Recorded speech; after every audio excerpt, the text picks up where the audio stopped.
bonjour, j'ai l'honneur d'avoir avec moi aujourd'hui le professeur Souza Uba, Oui. chirurgien cardiaque à Lisbonne, ex-président de l'EACTS. Absolument. Alors, donc les nouvelles recommandations européennes sur la revascularisation myocardique viennent de sortir. Oui. Est-ce que vous pouvez nous en dire un petit peu plus, et notamment sur les patients diabétiques? Oui. Bon, j'ai eu l'honneur d'être le co-chairman de ces guidelines en représentation justement de EACTS, qui est l'Association européenne de chirurgie cardiothoracique. Et cette task force qui était composée de cardiologues d'intervention, cardiologues qui n'étaient pas interventionnels et de chirurgiens cardiaques. Donc c'est un petit peu une reproduction du Heart Team, ce qui est une bonne chose.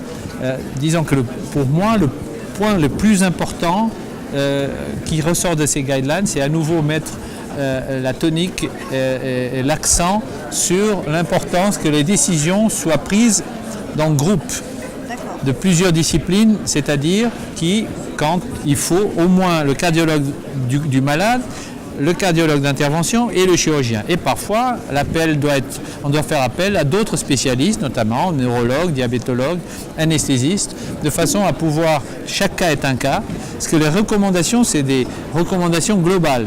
Mais vous savez que les guidelines ne sont pas la Bible. Et donc, on doit les prendre simplement comme des orientations générales, et après, chaque cas est un cas particulier.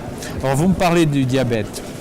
En effet, le diabète, c'est une pathologie qui est de plus en plus fréquente et dans mon expérience personnelle, il y a entre 30 et 40% des malades qui sont opérés de pontage qui sont diabétiques. Donc vous voyez que c'est extrêmement important. Et il y a eu des nouvelles données qui sont récentes, notamment en 2018, publiées dans Lancet, qui est un grand journal bien connu, d'une méta-analyse de données individuelles de malades qui incluait plus de 11 000 malades d'essais randomisés comparant l'angioplastie et la chirurgie. Et qu'est-ce que ça a montré? Ça a montré que sur les malades pluritronculaires, à 5 ans, la mortalité, ce n'est pas un ensemble de endpoints, la mortalité est significativement inférieure chez les malades pluritronculaires par rapport à l'angioplastie.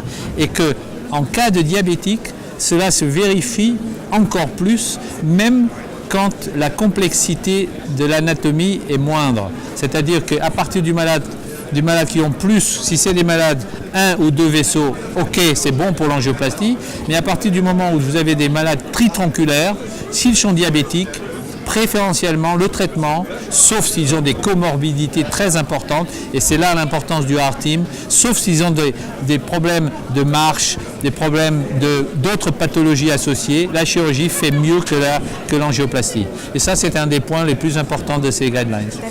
Je vous remercie pour votre expertise. C'est moi. Et de nous rappeler que chaque patient est différent. Est différent. Merci beaucoup. Merci.